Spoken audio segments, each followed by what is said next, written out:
let's talk about the very last step in the entire customer service write-up process, or really in creating an exceptional service experience. And this last step is something that we in the industry see far too often as getting the car out of here. And that is vehicle delivery. It's when the customer comes to pick up their vehicle, of course.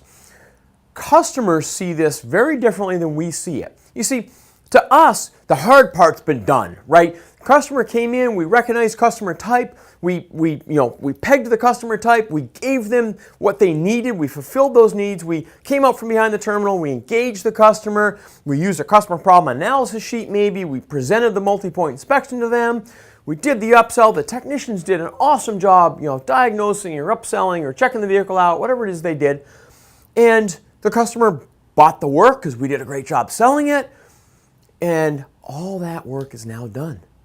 And so for us, this is the easy part. We just got to collect the money now. Get that car out of here. To a customer, however, this is the painful part. This is where they get separated from that pile of cash, if you will. So it's often seen as getting the vehicle out of here, and yet can be the make or break point in the entire exceptional customer service experience. I'd like you to keep that in mind. So how should vehicle delivery go? First off, pre-print the invoice. Pre-print the invoice before the customer comes down to the shop to pick up their vehicle. It says, we're ready for you, we knew you were coming, we want to make this as fast and as efficient as possible, especially for Quadrant 1 customers. Now, once you get the invoice printed, explain to the customer in as much or as little detail as they need what work was performed. If it's me, I don't want to know anything. It drives me bananas if you sit there and you go through my invoice line by line. Why? Well, I am deep in Quadrant 1. I know what work I've asked you to do. My assumption is you've done it. You don't need to explain that invoice to me. As long as it matches my estimate, I'm good to go. Quadrant 3 customers, they're going to want every penny explained to them. Quadrant 2 and 4, yeah, they're going to want the bullet points. They're going to want to know, all right, this was for that was for this, etc., etc. So give them as much or as little detail about their invoice as they need. Now, I don't care who does this, but before that customer ever got down here and we ever got to the point of explaining the invoice, somebody had better have test driven that vehicle. Because if I go through that invoice with the customer and I let them know what we did to perform a maintenance or repair on their vehicle, and they go out and they get in that vehicle and they drive it down the road and they're doing the test drive for me, and something goes horribly awry, whether it's a fingerprint on the dash or a wheel falling off, doesn't matter to me. Somebody should have test driven that vehicle before the customer got into it. Always, always, always test drive these vehicles before the customer gets into it. Now, a couple other words of advice on vehicle delivery. Depending on where your shop's located, if you're in a metro area and some of you may not have a parking lot, or some of you may have a very small parking lot, and so the vehicle's parked on the street, if you can at all somehow deliver that vehicle to the door so the customer just has to walk out, get in their car, and drive off, that is a huge thing to the customer. It means a lot to the customer.